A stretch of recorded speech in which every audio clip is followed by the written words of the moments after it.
SSLC ಫಲಿತಾಂಶ ಪ್ರಕಟ. ದೋಟಿಹಾಳ ಪ್ರೌಢಶಾಲೆಗೆ ಶಶಿಧರ್ ಕಾಳಗಿ ಪ್ರಥಮ, ತೌಫಿಕ್ ದ್ವಿತೀಯ, ಹರ್ಷಿತಾ ತೃತೀಯ. ಈ ಬಾರಿಯ ಎಸ್ಎಸ್ಎಲ್ಸಿ ಪರೀಕ್ಷೆಯ ಫಲಿತಾಂಶ ಬಂದಿದ್ದು, ತಾಲೂಕಿನ ದೋಟಿಹಾಳ ಸರ್ಕಾರಿ ಪದವಿ ಪೂರ್ವ ಕಾಲೇಜು ಪ್ರೌಢಶಾಲಾ ವಿಭಾಗದ ವಿದ್ಯಾರ್ಥಿಗಳು ಉತ್ತಮ ಸಾಧನೆ ತೋರಿದ್ದಾರೆ. ಶಶಿಧರ್ ಕಾಳಗಿ ಎಂಬ ವಿದ್ಯಾರ್ಥಿ 625 ಅಂಕಗಳಿಗೆ 555 ಅಂಕಗಳೊಂದಿಗೆ 88.80% ಫಲಿತಾಂಶವನ್ನು ಪಡೆದಿದ್ದಾನೆ.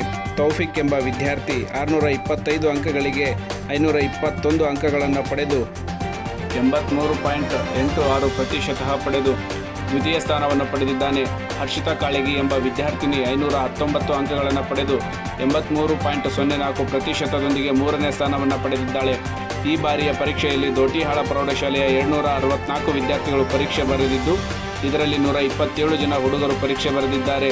ಅದರಲ್ಲಿ 47 ಜನ ಉತ್ತೀರ್ಣರಾಗಿದ್ದಾರೆ. 137 ಜನ ವಿದ್ಯಾರ್ಥಿನಿಯರು ಪರೀಕ್ಷೆ ಬರೆದಿದ್ದು, ಅದರಲ್ಲಿ 71 ಜನ ವಿದ್ಯಾರ್ಥಿನಿಯರು ಉತ್ತೀರ್ಣರಾಗಿದ್ದಾರೆ ಎಂದು ಪ್ರಾಚಾರ್ಯರಾದ ಸುರೇಶ್ ಡಿ ತಿಳಿಸಿದ್ದಾರೆ. ಈ ಸಮಯದಲ್ಲಿ ಉತ್ತಮ ಫಲಿತಾಂಶ ಪಡೆದಂತಹ ವಿದ್ಯಾರ್ಥಿಗಳನ್ನು ಅಭಿನಂದಿಸಿದ್ದಾರೆ.